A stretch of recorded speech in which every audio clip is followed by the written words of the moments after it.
As-tu remarqué que dernièrement, dans les actualités criminelles, et aussi ici sur la chaîne, il y a de plus en plus d'histoires qui ne nécessitent même pas d'enquête. Des crimes commis avec une telle simplicité? Et peut-être que simplicité n'est même pas le mot le plus approprié ici, mais où les policiers trouvent rapidement le ou les responsables. Tu vois, la police tombe pratiquement sur les réponses avant même de commencer à enquêter. Aucun plan élaboré, aucune planification intelligente ou ressources sophistiquées dans l'exécution. Ce sont des morts entre des personnes qui se connaissent, des soi-disant amis, des membres de la famille, ou même des personnes autrefois amoureuses. Et aujourd'hui, malheureusement, l'histoire que je vais raconter commence exactement comme ça. Simple jusqu'au moment où ça a cessé de l'être. Et quand ça cesse de l'être, elle plonge dans un niveau de brutalité qui a choqué même ceux qui ont déjà tout vu. Je pense que tout le monde a compris.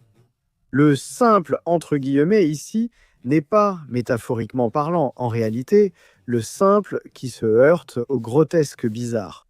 Une banalité insolite, une équation très complexe, je pense qu'il n'y a pas de meilleur mot pour définir cela qu'insolite. Mais tu dois te demander pourquoi je dis ça. Commencer l'épisode comme ça, n'est-ce pas? Parce qu'il existe un autre cas récent très similaire dans la façon dont il a commencé, sauf qu'il s'est terminé d'une manière complètement différente. Tellement différente que les personnes concernées ont décidé de tout partager sur TikTok et la vidéo est tout simplement devenue virale, dépassant les 5 millions de vues. Je suis Marcos Campos, bienvenue à tous. Aujourd'hui, je vais vous raconter cette histoire en détail. Si vous aimez les histoires vraies, abonnez-vous à Accompagnez-moi. Devenez membre si possible, cela m'aide. Si vous ne pouvez pas, laissez juste un like ou un commentaire, même un emoji. Chaque geste compte. Passons aux faits.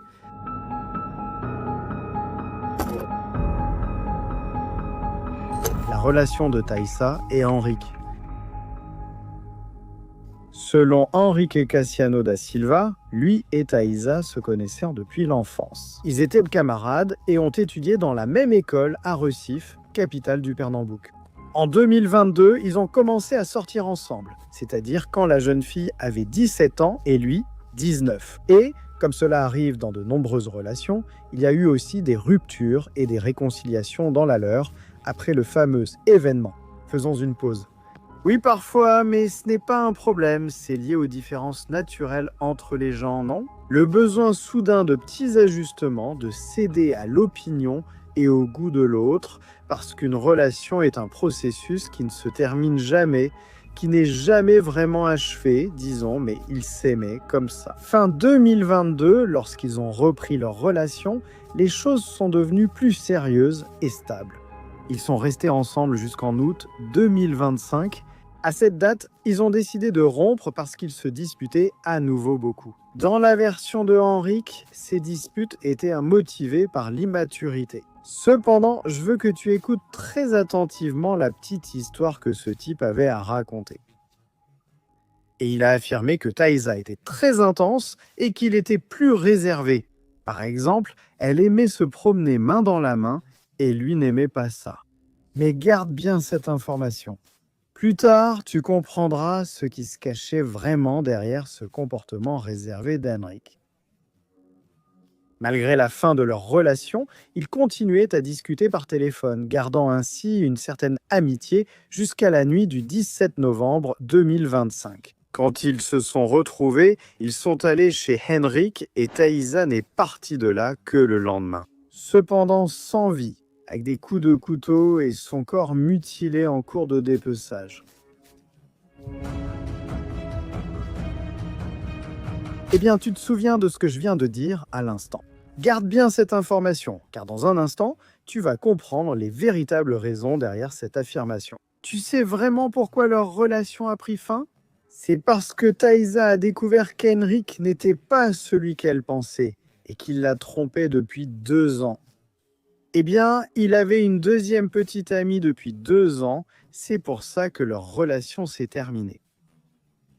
Et bien sûr, c'était la raison pour laquelle il n'aimait pas montrer en public sa relation avec Thaïsa. Il ne voulait pas marcher main dans la main, tu te souviens, n'est-ce pas? Mais on peut supposer que mettre fin à la relation a été très difficile pour lui. Bien souvent, une femme amoureuse est capable de pardonner la plus grande des erreurs. Il existe même une lettre d'adieu écrite par Thaïsa qui montre la grandeur d'âme de cette jeune fille. Elle déplore la fin de la relation, réaffirme l'amour qu'elle ressentait et dit encore que les bons souvenirs resteront. Les deux ont été décrits comme des étudiants. Thaïsa était une pâtissière professionnelle et suivait un cours technique en soins infirmiers au Senac. Sur son Instagram, sur son profil professionnel, elle vendait des gâteaux, des kits de douceur et partageait son travail de pâtissière. Cependant, on ne sait pas grand-chose sur le jeune homme, même pas son niveau d'études. Voilà donc toute cette situation concernant leur relation. Passons maintenant aux détails du dernier jour de vie de cette personne extraordinaire qui était Thaïsa. La fin d'une vie. Thaïsa avait été vue pour la dernière fois le lundi 17 novembre lorsqu'elle est sortie de chez elle pour aller en cours de son programme technique en soins infirmiers. Ensuite, elle devait aller dans un supermarché pour acheter des ingrédients pour sa pâtisserie. Comme elle tardait à rentrer, la famille a essayé de la contacter, mais n'a pas obtenu de réponse. Ainsi, déjà dans la nuit du mardi 18 novembre, une publication sur les réseaux sociaux indiquait que la jeune femme était portée disparue et demandait des informations à toute personne pouvant aider à la retrouver. Elle est sortie pour suivre un cours au Senac et n'est pas rentrée à la maison. La dernière fois qu'elle a parlé avec sa mère, c'était vers 22h27 par message sur WhatsApp. Naturellement, la famille s'est mobilisée et ici, dans les sources, on parle beaucoup de la figure de la mère de Thaïsa. Qu'est-ce que cette dame aurait pu imaginer comme ça tout de suite? Eh bien, que sa fille était partie retrouver le bon à rien de son ex-petite amie, le premier suspect à cause du retard de la jeune fille à rentrer à la maison. Alors, la mère de Thaïsa a même échangé des messages sur son téléphone portable avec Henrik, qui a affirmé ne rien savoir sur la jeune fille. Où pourrait-elle être? Insatisfaits, les membres de la famille ont signalé la situation au département des homicides et de la protection des personnes, département des homicides et de la protection des personnes.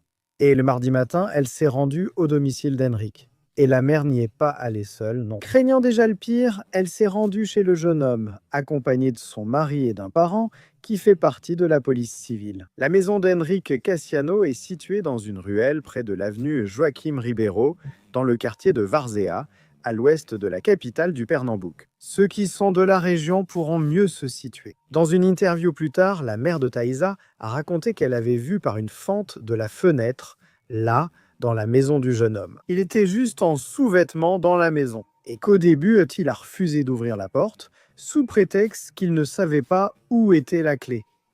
La mère de Thaïsa et ceux qui l'accompagnaient, son mari et un membre de la famille, ont insisté. Grâce à leur fermeté, ils ont réussi à faire ouvrir la porte par la mère d'Henrique. Et ici, je fais l'hypothèse que la mère d'Henrique était la voisine de son fils. Peut-être qu'elle habitait sur le même terrain, et pour cette raison, elle avait une copie de la clé. Enfin, les amis. Lorsqu'ils étaient déjà à l'intérieur de la maison, ils ont cherché Thaïsa dans les pièces de la maison jusqu'à ce qu'ils remarquent que les pieds d'Henrique étaient couverts de sang.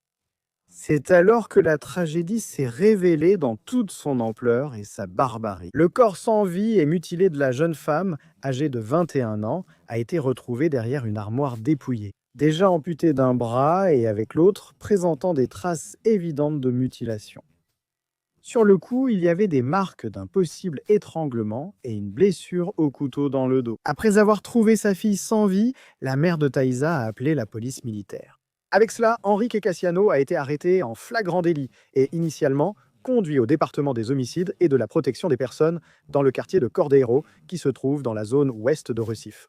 Ou alors, il a fait sa déposition. Le corps de la jeune fille a été transféré à l'Institut médico-légal pour les expertises nécessaires. Des couteaux ensanglantés ont été retrouvés par la police sous une machine à laver. Ce qui laissait entendre, selon le rapport de la police civile, que Henrique était en train de démembrer le corps lorsqu'il a été surpris par les parents de Thaïsa. L'objectif du démembrement aurait été de dissimuler le cadavre, puisque le bras qui avait été retiré se trouvait dans un sac en plastique. Boîte en bois également décrite comme une caisse à vin. Autrement dit, il allait transporter les parties du corps pour s'en débarrasser. Dans la maison, un seau avec du sang a également été retrouvé. La scène du crime était très bouleversée, mais le meurtrier semblait calme. La police civile a aussi saisi des ordinateurs et téléphones. Au commissariat, Henrique a même affirmé que la pâtissière se serait suicidée parce qu'elle était dépressive. Tu te rends compte? Mais les détails qu'il a racontés et qui feront partie du procès, je vais déjà vous les présenter. Certains sont manifestement mensongers, d'autres devront être vérifiés par les autorités pour en confirmer la véracité. Déposition d'un monstre. Dans le récit d'Henrique, tout a commencé le matin du lundi 17 novembre, lorsque Thaïsa lui aurait envoyé un message lui demandant de la retrouver près du terminal de bus, à la cité universitaire, dans la zone ouest de Recife. Le couple se serait vu là, à cet endroit, vers midi. Dans la conversation qu'ils ont eue, Thaïsa a dit qu'elle était triste à cause de la situation, de leur séparation, et qu'elle voulait mettre fin à ses jours à cause de dettes financières. À ce moment-là, l'ex-petite amie a dit à la jeune fille de chasser ses idées de sa tête.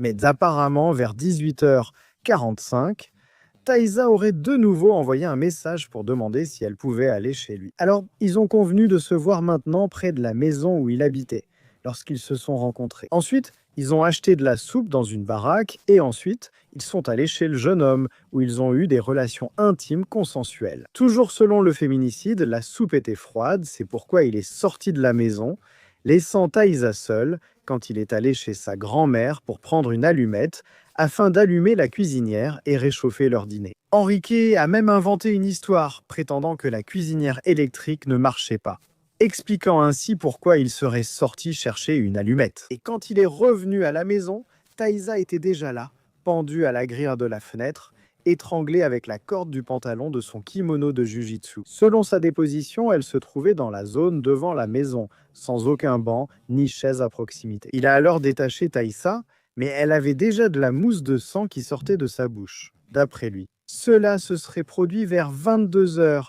et il faut rappeler ici que cet horaire est très proche de celui du dernier message échangé entre la mère et la fille. Le jeune homme a aussi dit qu'il avait essayé de faire un massage cardiaque à Thaïsa, mais qu'elle était déjà froide et que sa tête devenait violette. Alors, il a décidé de traîner le corps de son ex-petite amie jusqu'à la chambre du milieu de la maison. Et il est devenu très nerveux, ne sachant pas quoi faire, car il avait peur d'être arrêté, puisque ses empreintes digitales étaient sur le corps de son ex-petite amie. La décision a été de lui couper les bras et les jambes, de les mettre dans des sacs, puis de réfléchir à la façon d'éliminer le cadavre. Et les preuves? Il a raconté qu'il a commencé le démembrement en coupant le bras gauche de Thaïsa, et comme il était très nerveux, il a mis de la musique pour se calmer pendant qu'il travaillait là. Lors du dépeçage, oui, c'est peut-être surréaliste, non? Que la police doive entendre, et nous aussi, sans pouvoir mesurer l'ampleur de la douleur de la famille pendant ce fait qu'il a écouté un rap d'anime, un genre de rap sur des personnages de films ou d'anime. Tout cela pendant qu'il était là, en train de dépecer son ex-petite amie parce qu'elle s'est suicidée et qu'il ne savait pas quoi faire. Tu te rends compte? Après avoir séparé le bras du corps, il l'a caché dans un sac poubelle dans une autre pièce de la maison. Alors qu'il était encore en train de couper le bras droit de Thaïsa, il s'est rendu compte qu'il faisait une bêtise, alors il a décidé d'arrêter. Il a affirmé qu'il avait essayé d'utiliser 3 couteaux pour couper les morceaux du corps, puis il s'est souvenu qu'il y avait un autre couteau plus tranchant. Et ici, on peut dire que c'est justement à ce moment-là que les parents de Thaïsa sont arrivés à la maison accompagnés d'un membre de la famille. On ne peut pas vraiment savoir si c'est exactement à ce moment-là, lorsqu'il a été confronté par ses ex-beaux-parents, qu'Henrique a remis à la mère de Thaïsa une lettre soi-disant écrite avant que la jeune fille ne mette fin à ses jours. Une version qui a été écartée par la police, par les preuves, en fait, par toutes les preuves réunies et corrélées à ce moment-là. La scène du crime ne présentait ni corde, ni aucun autre objet compatible avec la version de la pendaison. Le corps montrait des traces d'étranglement et un coup de couteau dans le dos, signe d'agression avant la mort. L'enterrement de Thaïsa Mello s'est tenu le mercredi 19 novembre 2025. Je pense qu'il est même inutile de dire l'évidence, non? Les membres de la famille et les amis étaient tous bouleversés, perplexes, incapables de croire à ces faits. Sa mère, dont l'image et l'identité ont été protégées, a déclaré que la nuit du 17 au 18, après le crime, Enrique l'a contactée, elle, son ex-belle-mère, disant qu'il s'inquiétait car Thaïssa était la femme de sa vie. Autrement dit, une attitude froide, très bien planifiée et calculée, n'est-ce pas? Pour les parents de la victime, la thèse est qu'il s'agissait d'un féminicide prémédité, Enrique ayant attiré la victime en sachant déjà ce qu'il allait lui faire. La famille était déchirée par la douleur. D'autres membres de la famille ont dit que tous ont ressenti la perte de Thaïssa et qu'il ne leur reste plus qu'à attendre la justice. Des cousins ont aussi dit à la presse qu'ils n'auraient jamais cru Enrique capable d'un crime si grave. Il a été décrit comme quelqu'un de réservé qui participait aux déjeuners et aux réunions de famille. Le vieux loup déguisé en agneau, le vieil adage « Oh là là, personne n'imaginait qu'il serait capable de ça ». Bien sûr, cette affaire restera sur notre radar en attendant le résultat de ce procès. Je ne sais pas ce que vous en pensez, mais ça ressemble vraiment à un cas classique de féminicide, non? Une relation qui s'est terminée parce que le gars ne valait rien. Il était infidèle. Cependant, il refuse que son ex-petite amie refasse sa vie et soit heureuse. Peut-être que le parquet clarifiera et prouvera à l'avenir les motivations ignobles de ce type, qui apparemment aimait vivre dans cette situation confortable de bigamie, de maintenir deux relations amoureuses simultanément sans se soucier des sentiments de personne d'autre, bien sûr, que des siens propres. Ça ou quelque chose de très similaire avec un nom un peu plus chic. Revenons à l'information mentionnée au début de l'épisode. Le fait qu'Henrik ait eu une seconde relation avec une petite amie dont nous ignorons le nom et que nous n'avons pas trouvé, pour être précis. Cela rappelle le cas de Camila Rosa et aussi de Mariana Loreto de Palmas, Tocantins. Je vais résumer ici pour vous, d'accord? C'est digne d'un feuilleton, mais ça arrive dans la vraie vie. Et qui a pris les deux par surprise? Maintenant, récemment, aussi en 2025. Sans le savoir, Camila Rosa, étudiante de 22 ans, et Mariana Loreto, avocate de 36 ans, avaient une relation avec le même homme. Camila, amoureuse de son petit ami, que celui-ci a officiellement demandé en couple à son père. Soudain, elle découvre que le type a une relation avec l'avocate Mariana Loreto. Même choquée par la trahison de cet homme et par l'existence d'une rivale, disons, Camila n'a fait aucun scandale. Elle a contacté Mariana et elles ont planifié ensemble de démasquer le Don Juan de pacotille, qui trompait et utilisait les deux femmes. Le gars, dont le visage n'a pas été exposé sur les réseaux sociaux, a été décrit comme une personne un peu difficile, manipulatrice, et qui se vexait facilement. Camila et Mariana ont tendu un piège où le petit ami est tombé facilement. Invité à dormir chez l'une, il a été surpris le matin par la présence des deux petites amies côte à côte. En regardant ce narcissique qui se croyait intelligent, il a simplement dit qu'il n'avait pas aimé cela et il est parti vexé, sans même sembler aussi choqué ou gêné qu'il aurait dû l'être.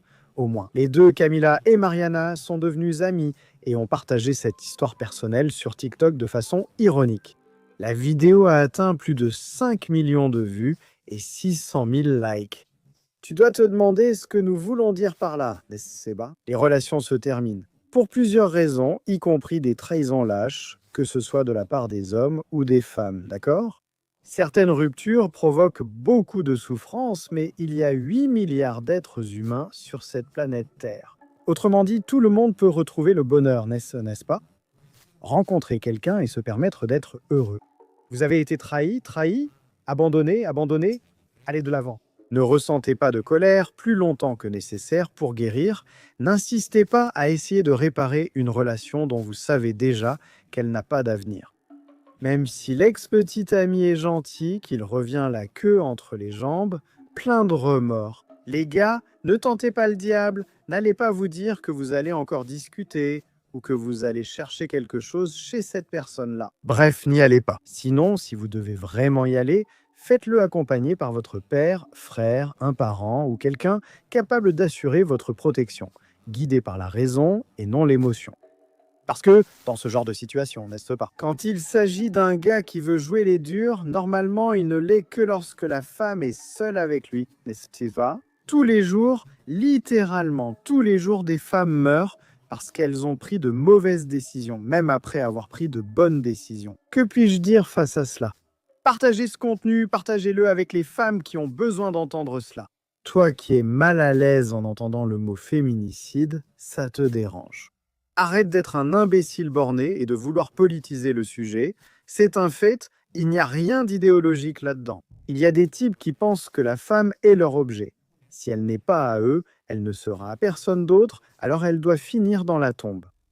Si c'était un pays sérieux, ces connards, ces minables, seraient tous en prison à perpétuité. Ici, seule la fête règne, idéologique et pourrie. J'espère que le contenu d'aujourd'hui vous a plu. Laissez un commentaire, c'est important pour notre communauté. Bisous du roux, à bientôt pour le prochain épisode.